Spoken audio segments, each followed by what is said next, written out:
House lawmakers on Wednesday, Jan. 17 pressed SpaceX and NASA officials on what exactly happened to the secret Zuma spacecraft launched into space this month on one of the company's Falcon 9 rockets.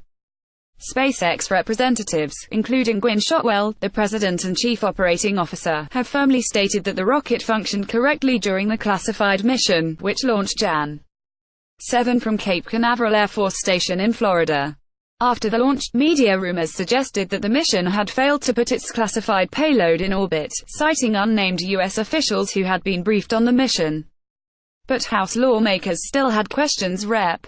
Brian Babin, R. Texas, the chairman of the House Space Subcommittee, raised the issue of Zuma as the first question during Wednesday's hearing about the progress of the Commercial Crew program, asking NASA and SpaceX representatives what they could share about the seeming failure. Strange sky spiral from SpaceX Zuma launch. Recent press reports indicated that a U.S.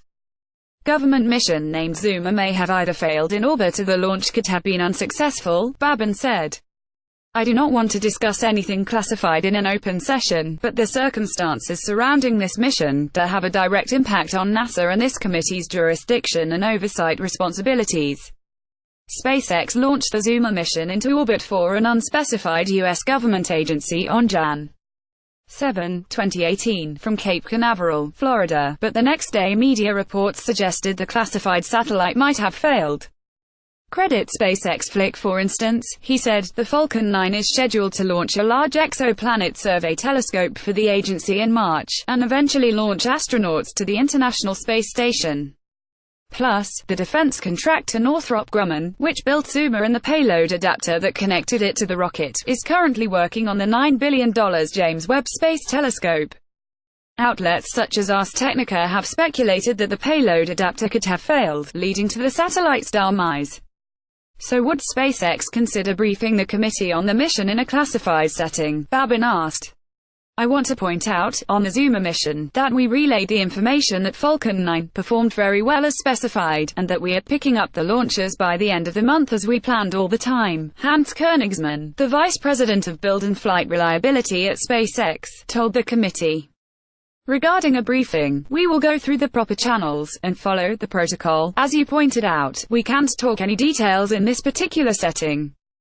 Next, Babin turned to NASA, asking William Gertenmaier, Associate Administrator of the Human Exploration and Operations Directorate at NASA, whether anyone at the agency knew details of the mission. After all, he said, any problem with the Falcon 9 rocket would be important to know before using the rocket in NASA's missions to the space station.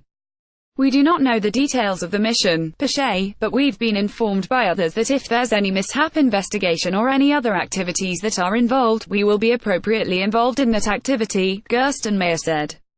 If this is declared a mishap and we understand that it's a mishap, NASA will be informed, and we will have appropriate personnel participate in those mishap activities, Gerstenmaier added after further questioning. Later in the briefing, Rep. Mo Brooks, Rala, vice chair of the subcommittee, read aloud from a commentary published on the Forbes magazine website Jan. 15 written by Lauren Thompson, a consultant who is chief operating officer of the Lexington Institute. Brooks then asked SpaceX about Zuma, grouping the mission with Falcon 9 failures such as a launch pad explosion in 2016, during a routine static fire engine test, and a rocket breaking apart 2 minutes after launching cargo toward the International Space Station in 2015. Koenigsmann talked through the other failures, saying that SpaceX had learned the lessons from those, but again reiterated that for Zuma I can't, unfortunately, present any details. I can only reiterate that Falcon 9 did everything Falcon 9 was supposed to do. When asked previously for comment about the failed mission, a Northrop Grumman spokesperson told Space.com that the company cannot comment on classified missions. This puts SpaceX in a challenging position as questions about the mission have been redirected to the rocket company, including by the Pentagon.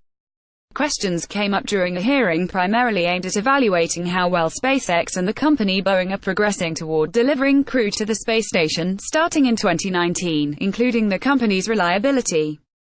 The committee members' questioning makes clear that the confusion about Zuma won't die soon, as the Pentagon and Northrop Grumman continue to remain mum, and that the potential failure still lingers as regulators evaluate the reliability of private spaceflight companies. Editors note this story has been updated to correct the booster SpaceX will use to launch astronauts to the ISS on its Crew Dragon capsules. An earlier version stated that Crew Dragon launchers would use a Falcon Heavy rocket. SpaceX will use a Falcon 9 booster. Email Sarah Lewin at slewin@space.com or follow her at Sarah Explains. Follow us at space.com, Facebook and Google. Original article on space.com.